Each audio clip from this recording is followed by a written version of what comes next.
I'm Carey Stinson, and my journey through life has been quite an adventure. For over 20 years, I played Barney the Dinosaur on tour and 7 seasons of the hugely popular TV show Barney and Friends. Now my journey is to bring together friends and guests from all over the entertainment world for inspiring and at times amusing behind-the-scenes conversation. I'm Carey Stinson, and this is Purple Roads. Welcome to Purple Roads. My name is Carey Stinson, and as always, I'm thrilled to be here. I am so excited about this episode. I can barely speak, as you can see. I'm always searching and looking and listening. You know, the children's entertainment world means the world to me. And I found Miss Shirel from my good friend Danny Joe. And I saw some clips and I immediately reached out, got her information, and had to get her on Purple Roads. Miss Shirel is all about dance. Dance is so important to me. And so we're going to talk and learn about her new show and jump into the world of dance. Miss Shirel, how are you?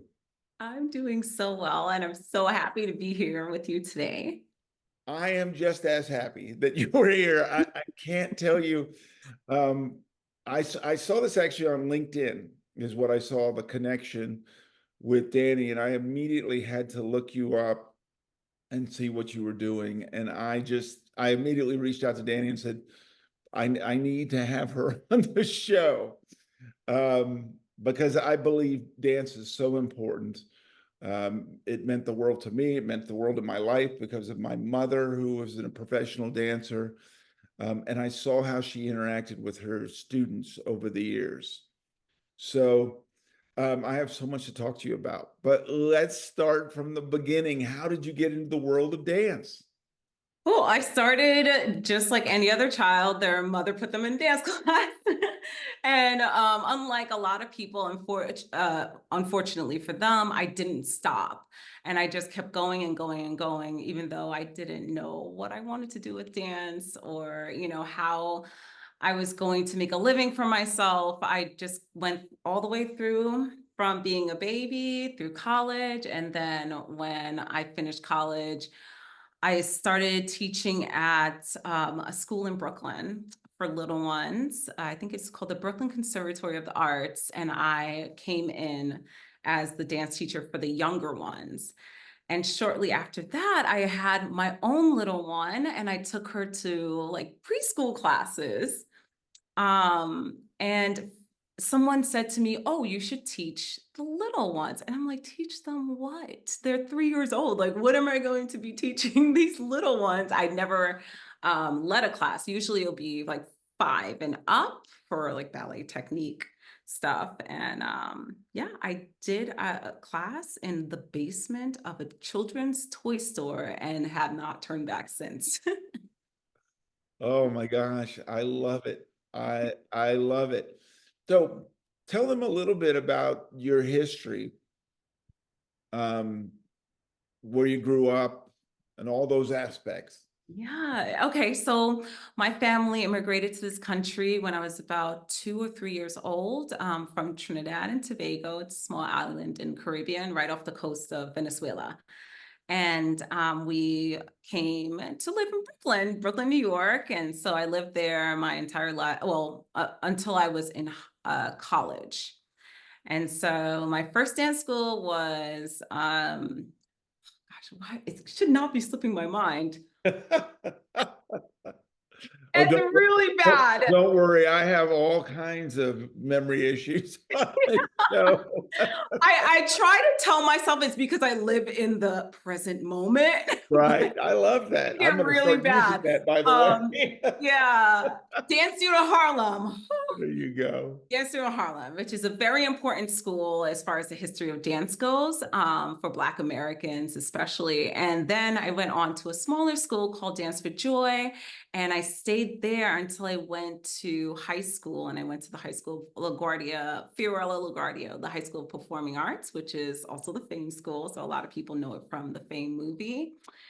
And at that point, I still didn't know what I wanted to do with dance. And I just knew that I wanted to have a business of some sort. And then I wanted a built-in bookshelf. So that was like my two biggest goals. Like I wanted a home with a built-in library, bookshelves, because I thought that was just the pinnacle of like home life. And I wanted to have autonomy, basically. I just wanted to be able to do what I wanted to do. And so I went to college at the California Institute of the Arts and studied dance there.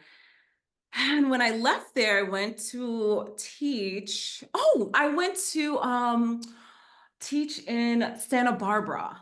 And it was this school in Santa Barbara, and they gave me a pre-professional class, which I was like, oh yeah, this is what I'm going to do with my life. I'm going to teach dancers how to be professionals. We're going to nurture their artistry in this way. And then they were like, oh, and this baby class. And I was, okay, well, I wasn't very happy with that. And I did really well with the baby class, and I didn't do so well with the older kids. So they, at my review, they were like, Shirel, we really like you. We want to work with you.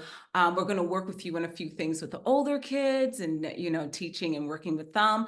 But what you did with the little ones, that's exactly what we're looking for. And Carey, I took it as a personal insult. I was so young at that point. I was like, working with children. Like I thought that that's something that you do when you retired, like from dance, like a dancing career. And so I left Santa Barbara and moved back to New York City, and I started working at the Brooklyn School of Performing Arts. And there I got all littles, and they were 5 and up. And so I started teaching littles, and I really started to enjoy it because, as you know, like once you start to build skill around something, then you can start really liking it. Right. Right.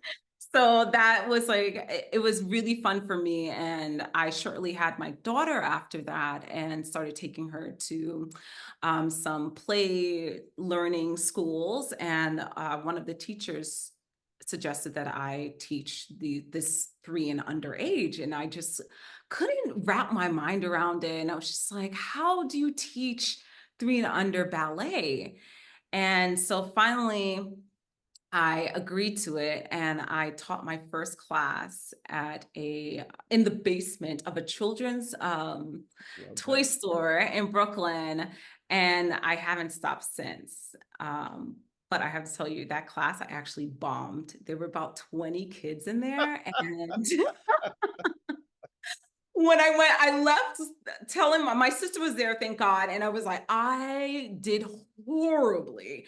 And I was like, I should stop this right now. I shouldn't ever teach that age. Like, I'm really bad at it. And she was like, no, you weren't bad. You just didn't know what to do. And she was like, you should keep doing it. And I'm so glad she gave me that advice that day. And I went back and I did it. I never got that class to go above 5 students, but I did get other classes around Brooklyn to fill up. But I think my reputation there was like, oh, don't go to that lady's class. She doesn't know what she's doing. Yeah. Well, first of all, that was obviously a sign that you were supposed to be doing this. And I understand this. I had never been in a costume when I started doing the work with Barney. And I did birthday parties, and there was a lot of learning on the job. It was a lot of learning on how kids and that age and how they react and what they like and what they don't like. And so so I understand that. So that was just kind of, I look at that as training to get you to where Yes, you and are that's a now. dance within itself, right? You have to It learn the is. technique of like what is the rhythm of each child that presents himself, and like how are they reacting to your movements so you can make those adjustments. Like I can imagine how much of a learning curve that must have been. Well, and I thought it was so interesting. I was watching some of your clips this morning, and one of the things I loved about it, you were um, talking about a dance movement, which when you named it off, it's so advanced, it's so way up there. And I thought, how in the world is she going to teach that to a 3-year-old? And then you go back and you do it, and the way you break it down and the way you explain it, anyone could figure it out. And I thought, well, that's just brilliant. I just thought that's brilliant because usually we talk down to the children, or a lot of times they do. The ones that don't do this well talk down to the children. And you don't do that anyway. You make this very fun. But like I said, when it came out of your mouth, I was like, oh my gosh. But then when you broke it down, there's a little butterfly on the screen and the whole deal. And I thought, oh my gosh, that is brilliant. Thank you.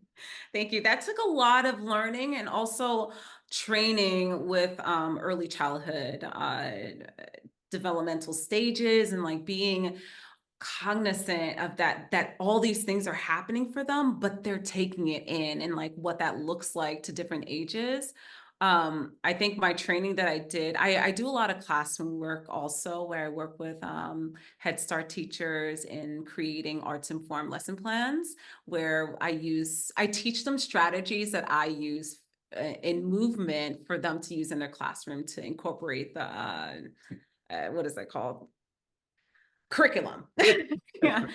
And so in that learning, I brought a lot of that with me back to like, okay, so how can I apply that to teaching ballet in a way that's going to be encouraging, magical, and engaging for that age group where they're just not like, oh gosh, like, okay, I'm just going to do this thing where I turn around a bunch of Right. times, but where they have some sort of collaboration with me in there.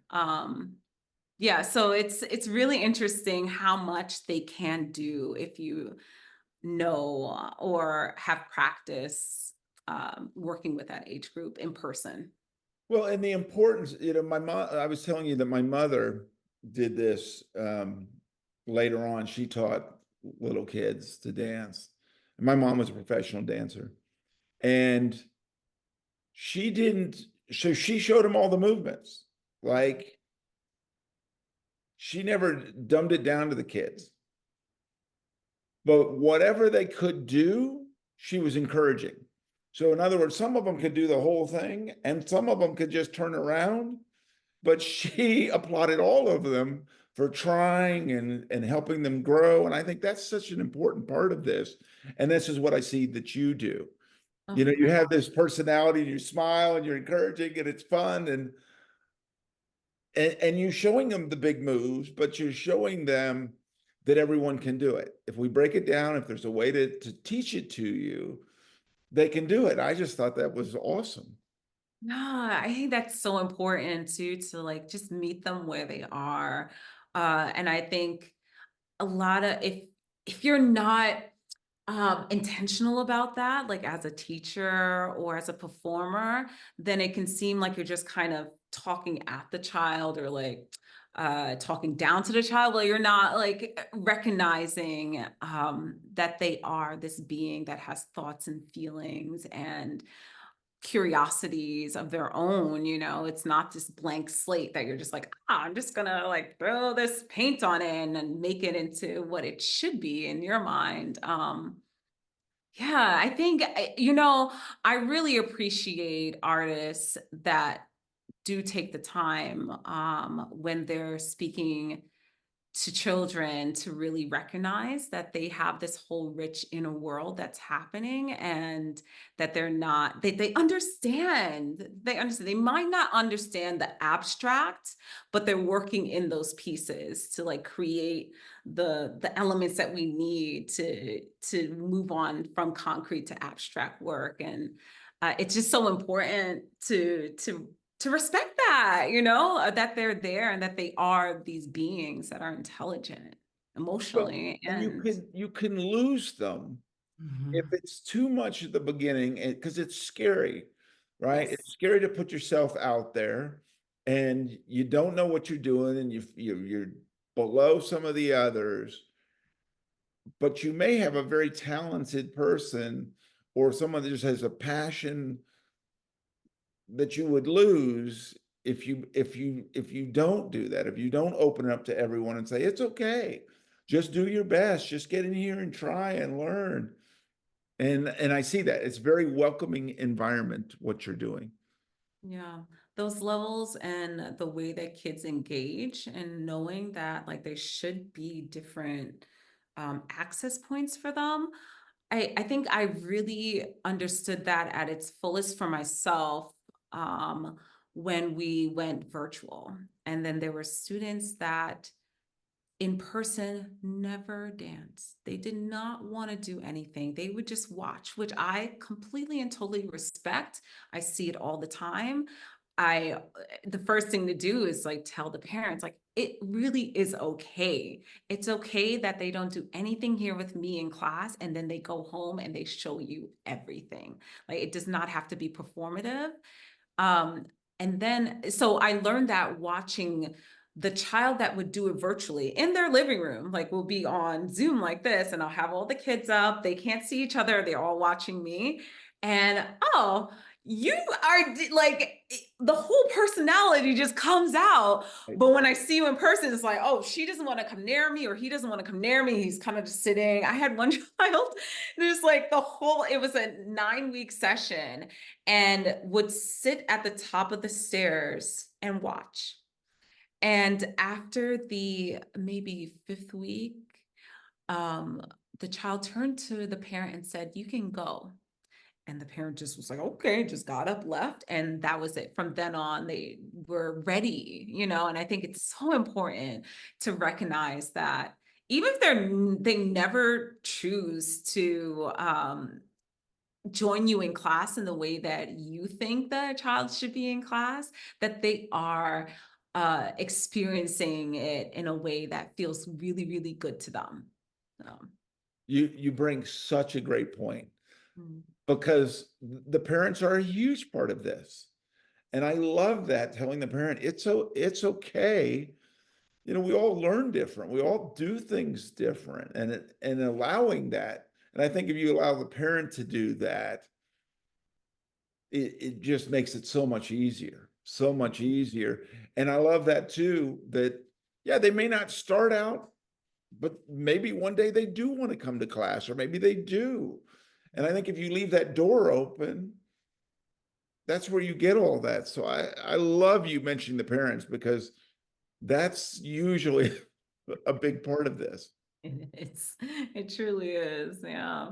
Yeah, I think that a lot of it, especially in the first couple weeks when I have my in-person classes, or even my online classes, some just want to watch me do the movement and they'll do it later on, but they're not comfortable with the fact that I can see them. Right. But just like coaching the parents, like, no, this is right where they need to be. Like, just like the whole idea of sharing, like that's not even developmentally appropriate until like 7 years old or something like that. I can't remember exact age, but far older than what we're asking them when we're asking them to share. I'm like, oh, that's just a hard thing for them to do naturally. It's, and we're like, hey, share, share. I think it's the same thing as far as like classes and being performative in those spaces. Well, and don't you think also that not always on purpose, but sometimes kids put or parents put pressure on their kids. You're supposed to be here. You see other kids doing this, and obviously we see on social media and all these things, these kids and all these people that do all these things, and maybe my kid should be at that level, but that's just not the way it works. Right. Yeah, I think that's a huge part of it. And I think it's because they're putting pressure on themselves essentially. Like they are defining their worthiness as a parent based on their child's behavior in that moment. And I don't think it's fair to either party.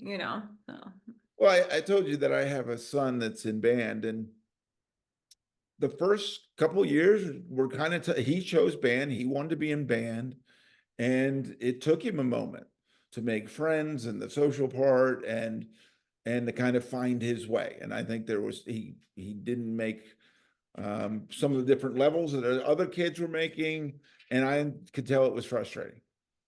His junior year, all of a sudden, he started, and his senior year, he made everything, and he did it all on his own. And I think just encouraging him and keeping him to go, and he found his way, and everyone was supportive. And obviously, the teachers were such an important part yeah. of that. So it's okay if they don't at the beginning, and they just jump in and go, don't you feel? Yeah, I think that sometimes it's just a matter of like we are also learning, especially at that age, the little ones and the high schoolers. Not only are they learning how they learn, but to independent, like there's that autonomy and independence that they need to figure out that to create support for themselves, and gosh, like, you really made me think about all the people who love dance and then they stop dancing at a certain point because they're not getting the solos or they're not getting through the auditions, but it's like, oh man, it's just like ripping away a part of your life that can be so rich and fulfilling, and you don't know like at what point things may just click for you, or you might find a different part of it that's, it is more fulfilling. Like maybe you're a choreographer, maybe you're a director, maybe you are the performer or the musician. Like maybe there's something about dance that you are like, oh, I know what music that should be used with this. So I feel like with anything that given time and space to figure things out, and there not to be like this sense of urgency behind like, oh, you need to show that you're talented with this right now, or else you shouldn't go on. I think that would be far more helpful. Well, personally, I've had such a love relation. I love dance. I am not the greatest dancer in the world. But I love it. And the thing that I think has been so great for me, and I got into it as an adult. I was telling you with Barney, I had to learn to dance. But every choreographer that we had on the show, and any class that I've ever taken, the teachers were so rooting me on. They knew, I knew that where I wasn't, but they always helped me. And it was such an inviting world. I've always found that with dancers and with dance teachers that way. And as we would learn the choreography each week on Barney and Friends, it's a challenge because you've got little kids and then you've got three performers, and none of us are dancers. Um, and so they had to teach these moves and work with us all and encourage us, and they all did just such an amazing job. Is it just the world as a teacher in dance that you all are so? Oh man, I have And had I different understand about experiences. professionals and how difficult, but the teachers are just amazing. Yeah, I've had some really wonderful teachers and also some really not so wonderful teachers as far as my self-confidence was concerned. And I Sure, think it's a part of this like the culture around that sure. and like what's expected and what, some Well, and like I was never going at the pro level. So you're talking about a higher up level. Remember, I was going to because I took tap dancing. I have done all those different community colleges and things like that just to learn. And so that type of teaching, I understand it's a different level if you're doing what you were doing. yeah, I would have to say that all the people that I have around me that are teaching artists and that work with children are just like the most amazing people that I've met. Yeah. So we're looking at you right now in the green room here. You got your green screen in the whole room. So It's all painted, yes. I love that. So let's talk about that. The idea of doing a show and doing what you're doing and kind of where you want to go with this. Yeah, so when my classes started to get really big, I knew that, well, at that point I was teaching at maybe like three different elementary schools, and then I was doing the Head Start, and then I was doing my program, Little Dumplings, where I teach ballet through play. And I was like, okay, I can't do more. Like, I have to figure out how I can share this that I'm creating with more children without selling more of my time, because I also had my two children. I have my two. Right. I have a 13-year-old now and a 9-year-old. And so I was like, okay, I think I'm going to create a dance video. So I go and I create this video. The families were incredible. The people that I worked with were incredible. Some local artists here in Detroit. And we do the video. Someone connects me with somebody at PBS Detroit, And he watches the video and he's like, okay, but where do we go from here? And I was like, what? And then I sat with that and he was like, I think that you're great on camera, but I don't understand where we go from here.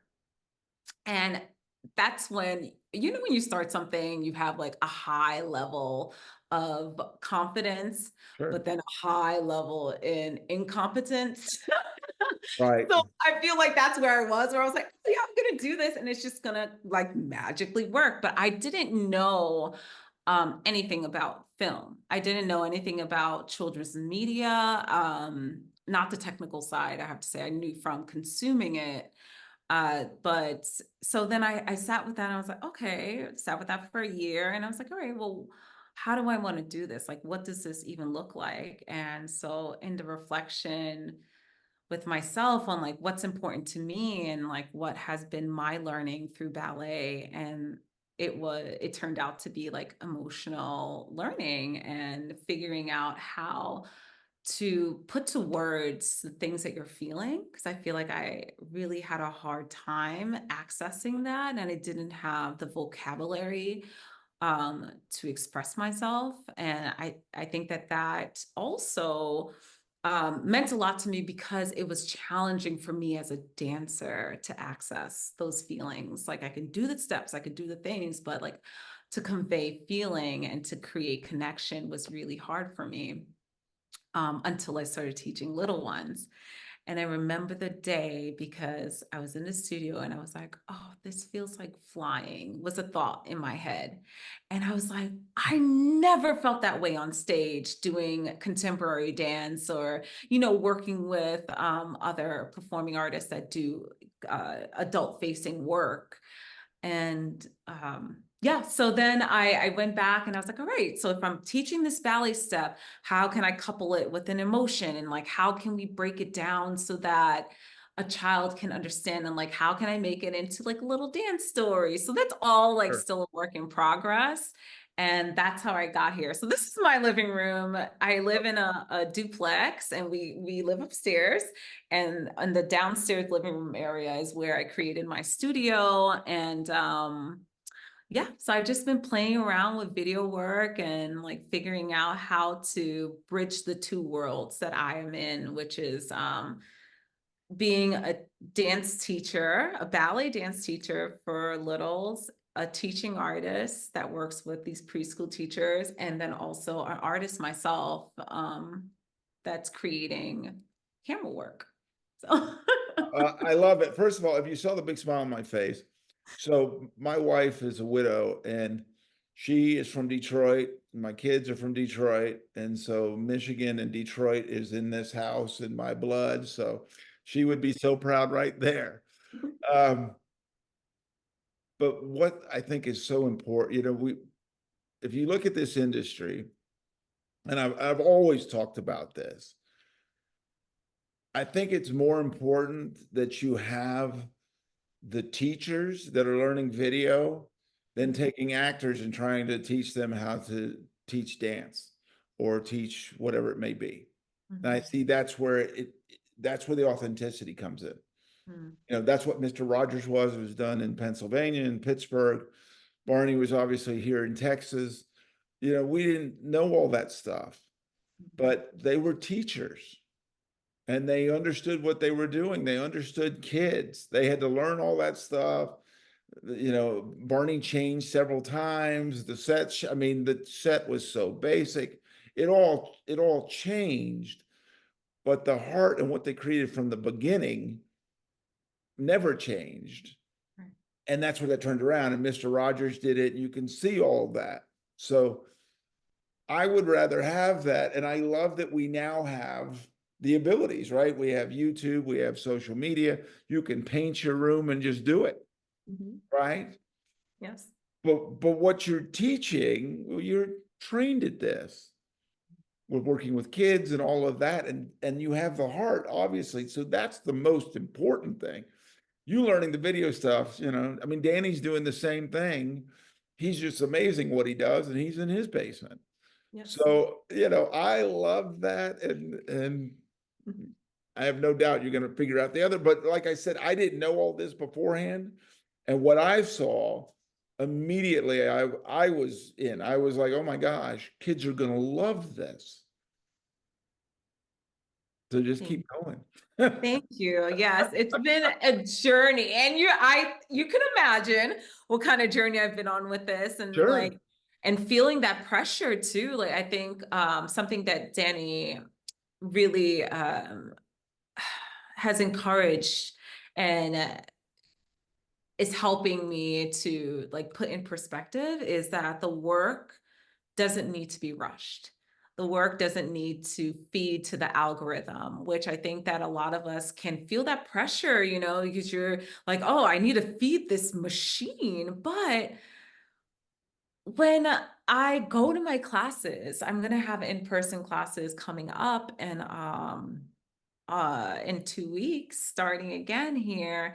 The last round that I did was the first round. Oh no, last year was the first round that I've done since I started consistently doing the videos. And there was such a difference. Like the kids, this was the first round of kids that have seen me on video before they came to my class.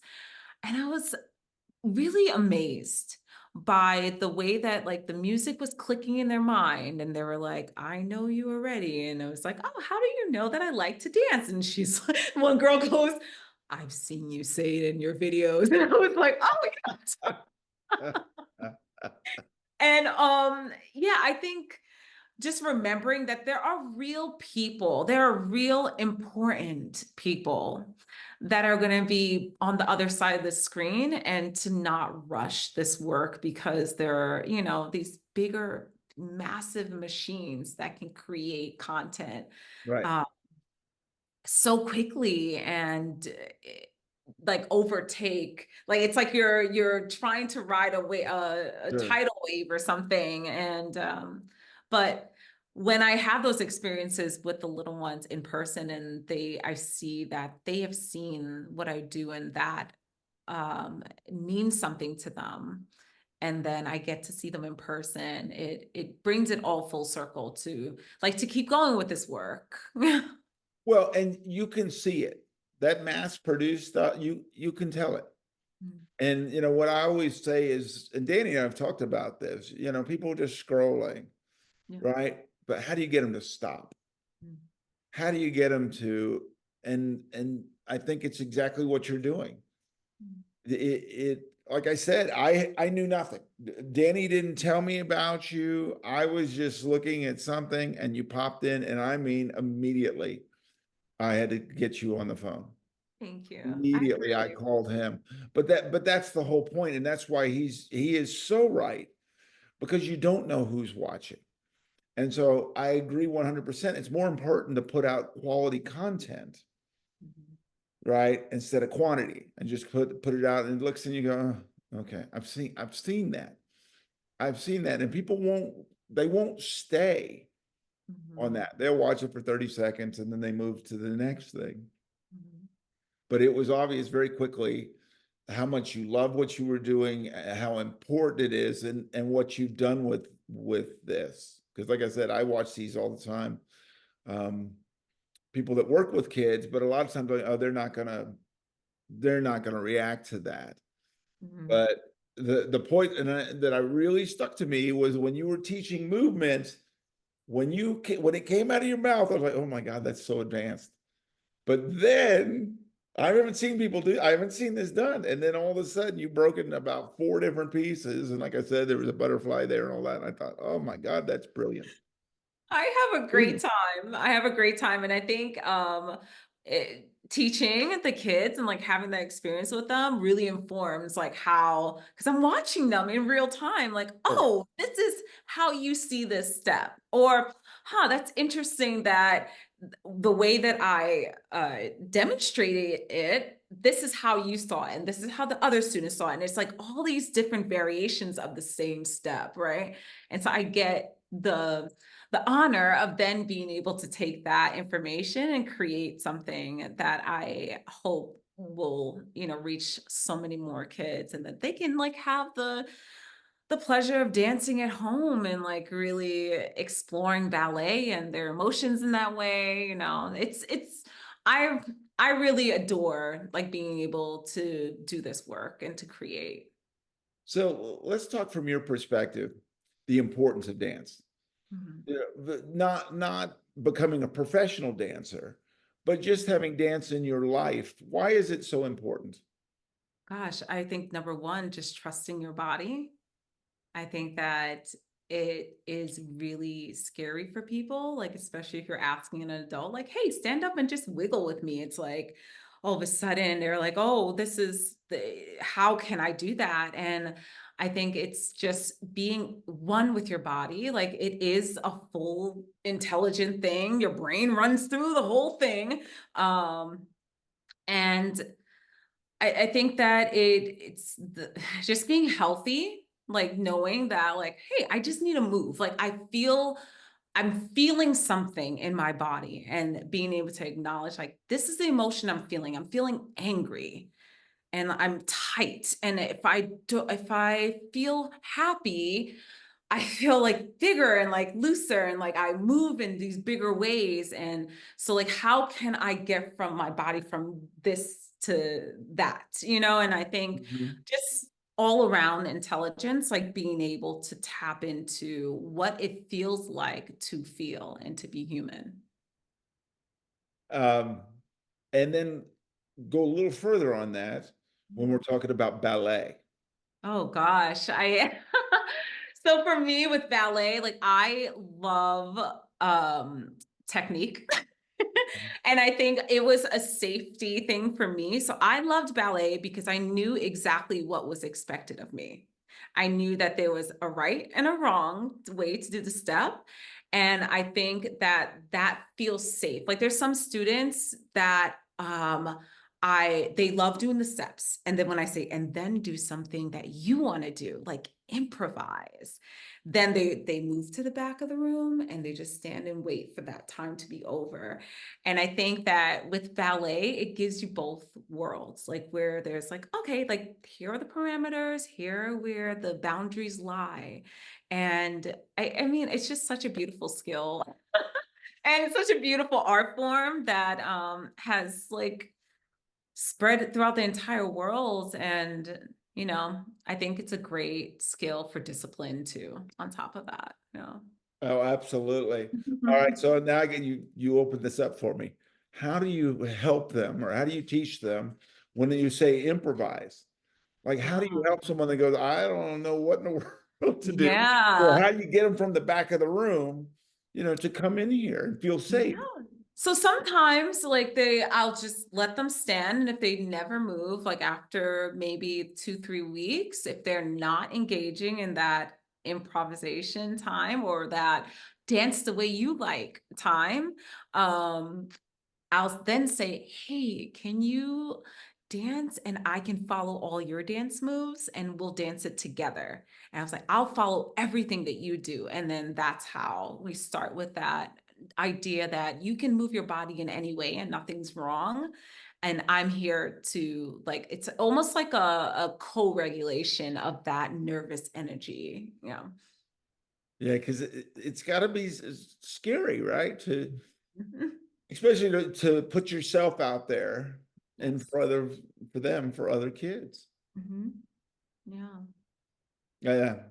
Oh, I do remember. I do remember my mother teaching me because it's a very famous story on the show, but my mom had to teach me everything, and I mentioned to you, and yeah, I mean, then you have to go in front of all these people and show this, and I remember it's one of my important moments when I was with Barney is that I did this for years, and I had the opportunity. This was for promotion all over the country. They would send me all over the place to do this routine, and I had the opportunity to show it to the head choreographer for the TV show. And I did the whole routine. I said, "Do you mind watching me?" And she said, "No." And I did the whole thing without a costume, just me out there. And she goes, "Perfect." And of course, I always took that it was because my teacher was so good. But for her to say that to me, I mean, it meant everything. And it's a good sign of a teacher, right? When they understand that she didn't hit me on all the little. I know I wasn't technically all the ways there, but I was doing all the movements with energy, and I was trying my best, and Yeah, that's because when that joy shines through, it's like those little things don't matter anymore, And I think that that's, oh gosh, like she's so wonderful for that because in those moments, like, does it really, like, that this child has been working so hard to get this one step, right? Or to get the courage to come up in front of you to show it. Is your first response going to be, oh yeah, you really should have pointed your foot, or right, like, oh, it was a little sickled, or like, let's try, I think there's certain ways that you can do that where you're like, oh, let's try it again this way. right. And but I think in that learning and that confidence being built, then you can go back and like, oh, I got it that time. Like somebody was proud of me, and you're working on it is with that energy and that joy of like, I can do this, which is so important, right? Like we have to believe in ourselves. Well, we do, and I know you understand this as a teacher. We want to make you happy, right? Your approval as an instructor that you taught me something, and here it is back means a lot. And I love the way you're saying that. Well, now let's try it this way. Instead of you're still trying to get them to correct some things, Yes. but not in a negative way, which is a challenge as a teacher. It is. It is. And, I think that within that, like recognizing the states that teachers can be in, where like, you don't know, like something could have happened right before, and then you came in and Right, did like, a messed up pot of beret, and, right, right, and then she goes off. And I think that with the learning, and I think Danny Joe does such a great job with this too, and that social emotional learning, it's like, remembering that this is a full person in front of you that has all these emotions. Like maybe I don't take it personally, right, or say like, oh, well, that kind of hurt my feelings the way that you delivered that. Like, right. is everything okay with you? Like, that's not normal. Or so, like, I don't know. But I think it's all like such a great opportunities to just be better people. Yes, yes, yes. So, what have you learned? Let's start this way. What have you learned or been able to grow as a teacher from teaching kids? Oh my I gosh. know it's a wide question. Yeah, well, my mind went right to curiosity, like to be curious, to take a beat. Like, I don't need to respond right away. Like, I can wait. I don't need to jump in. Something else is going to happen. So I don't need to be the puppet master. I can come in with my plan and then be curious about it when a child is like, actually, Miss Shirel, we're not butterflies. Although I had this whole plan in my mind about how this lesson plan was going to go, and it's based on us being butterflies. And there'll be that one child that's like, no, we're actually dinosaurs. And for me to be flexible enough and curious and creative and like open to creativity and open to collaboration to then say, okay, like if we're going to be the dinosaurs, then we have to like stomp and do some like heavy movement, like, or just say, well, how are the dinosaurs going to dance today? Right. And let them lead. I think that that's been my biggest lesson, because coming from traditional classical dance, it's like I didn't have all that input in my classes. Like it was not like that. It was like, you're doing this. This is what we're exploring today, and that's it. Right. And then when you're older, then they're like, okay, now become an artist. You're Right. like, Right.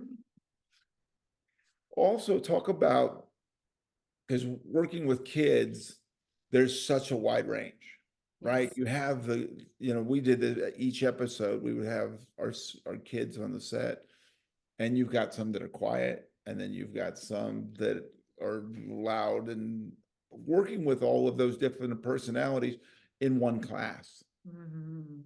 Yeah, I actually really love that because it creates this dynamic that each child, especially if you know how, if you have like classroom what is it called? Where you can, I want to say like you can hold the class, but that's not the word I'm looking for.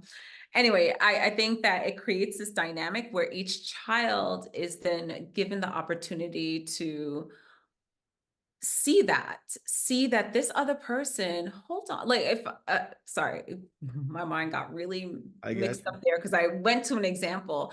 So when you have that child that's like super extroverted and is like Yes. wanting to get your attention, Yes. and then finally the one that's very quiet says something, and so you're here with them, and the extroverted child is still like trying, you're like, oh wait, I would love to hear what you have to say, but so and so is giving their opinion. And I think it just gives them this really beautiful opportunity to like wait, but and to practice like giving other people the stage.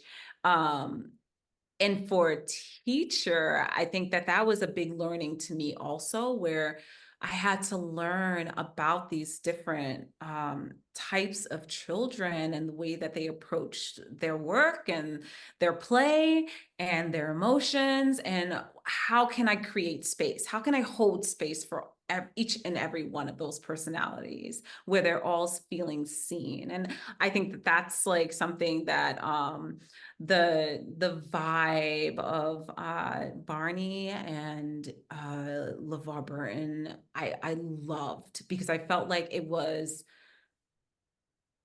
it was a underline, like I see the child, like I'm creating room for the child, I'm gonna take a moment. There's not like this throwing of concepts and ideas and dance and music and like this like weird childish play that adults don't usually do, which I think is so, it's Right.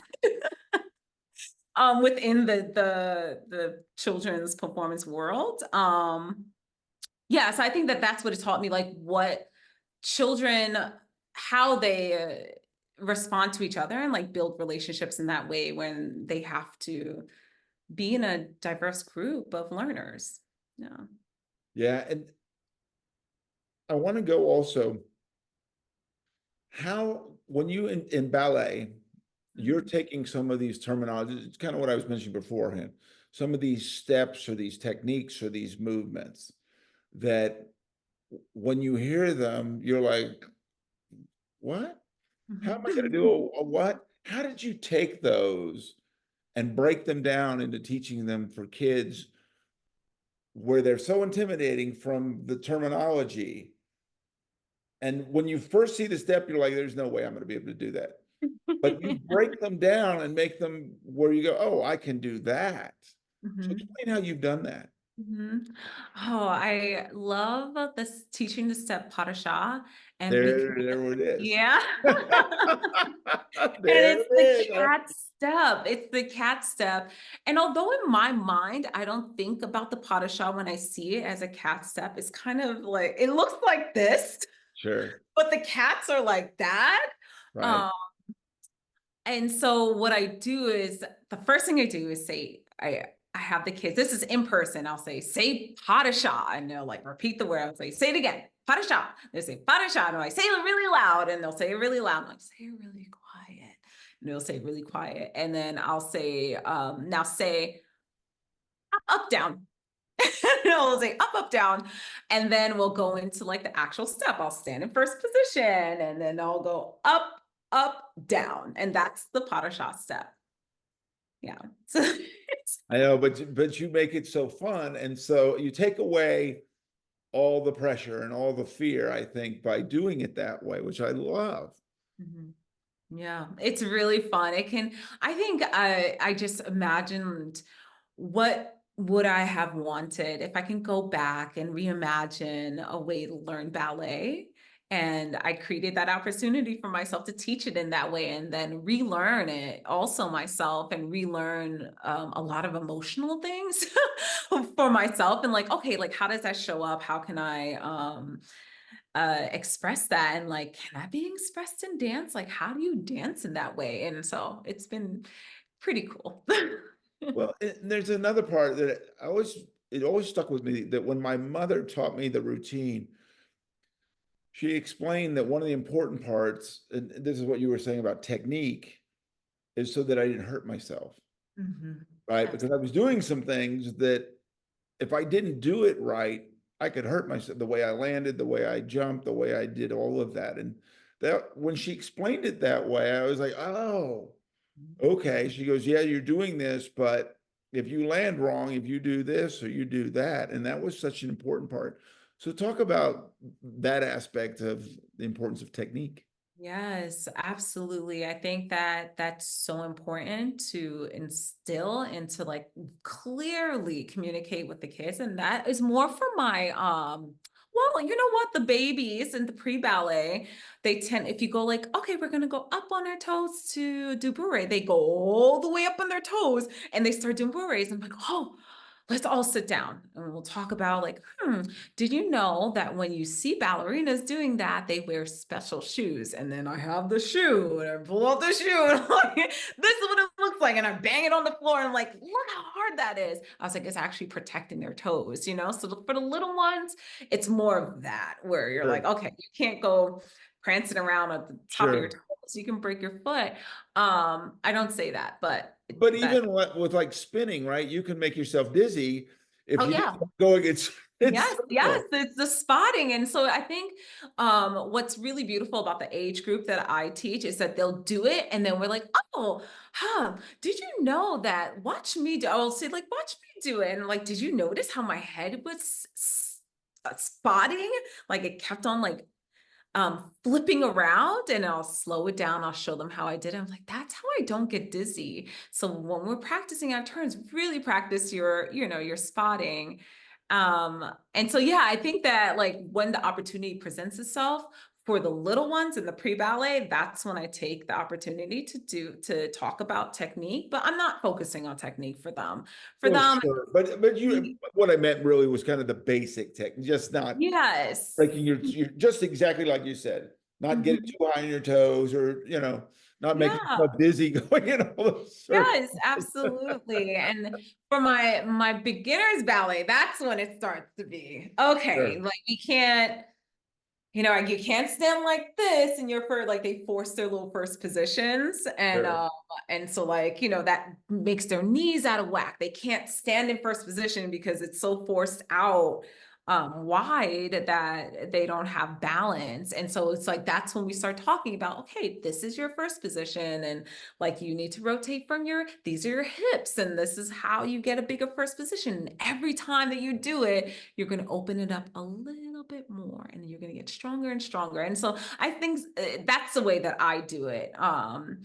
Just so that they have an idea of what they're seeing those ballerinas do. It's like there is an incremental like scaffolding to get there.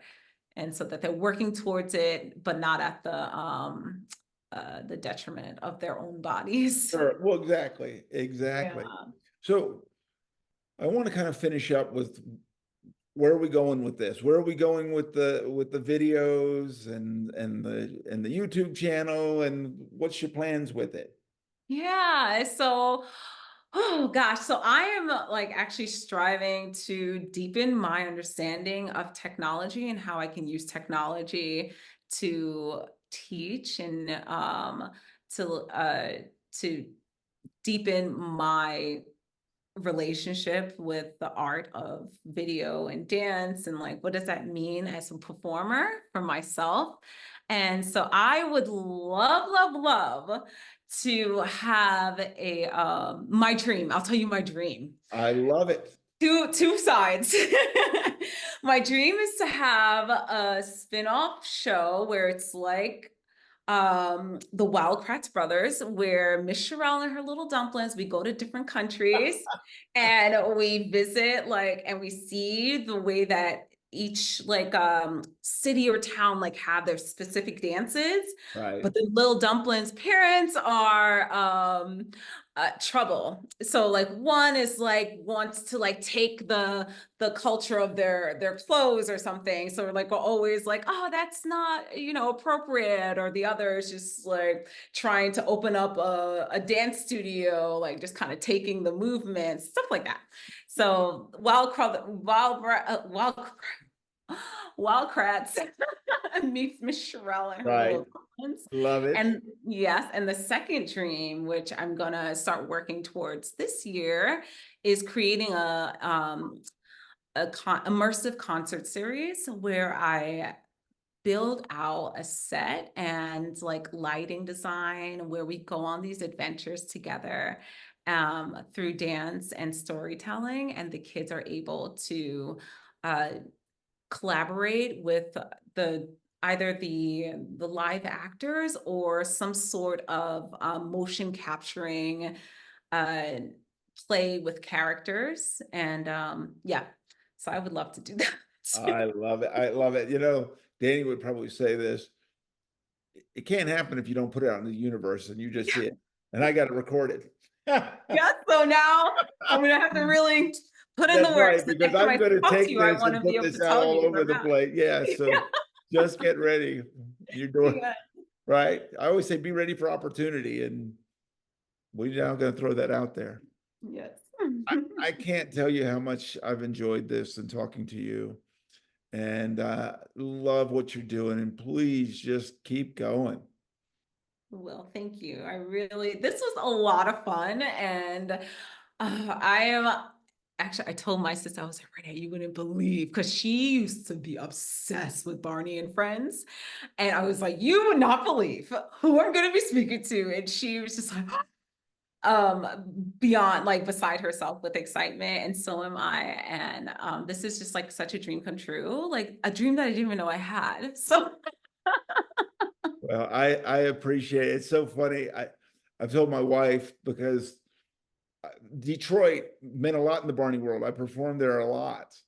Um, and down in gosh, I know it's an old, I don't know if the arena's there anymore, but we had lots of sold out shows in Detroit, and I love Detroit, and I love the spirit of Detroit, and you're a shining example of that. yeah, well, I am same here, and I'm so glad that the city has embraced me the way it has, being here for almost 10 years this spring. So That's if you guys great. come back and visit, like, I would love to have dinner. But thank you so much. This was tons of fun. Well, now I know how to get a hold of you. So absolutely. We'll be there at some point. So I will definitely reach out to you. But we might have to be back on Purple Roads as you keep going. One of these things, one of these dreams comes true. We're going to have to talk about it some more. I would love that. Yes. And real quick, let's finish with this. How can people watch these videos? What's your YouTube channel? Yes, so it would be at Miss.Shirel, MS.SHIREL. If you just like put it in the search of YouTube, you will find me. And also on Instagram and what is the other one? TikTok. Right, right. I know. I did that too. I've had to embrace that as well. Yeah, oh my God. All right, might as well. Because they are watching. They Yes. are watching. And it's important when you're doing something, what you're doing, and getting the world of dance out to kids. It's really important. Yeah, I agree. Thank you. Well, thank you so much for being on the show. Thank you for having me. Remember to keep your eyes, ears, and your heart open, and you'll find your purple road. Keep on dancing. We'll see you next week.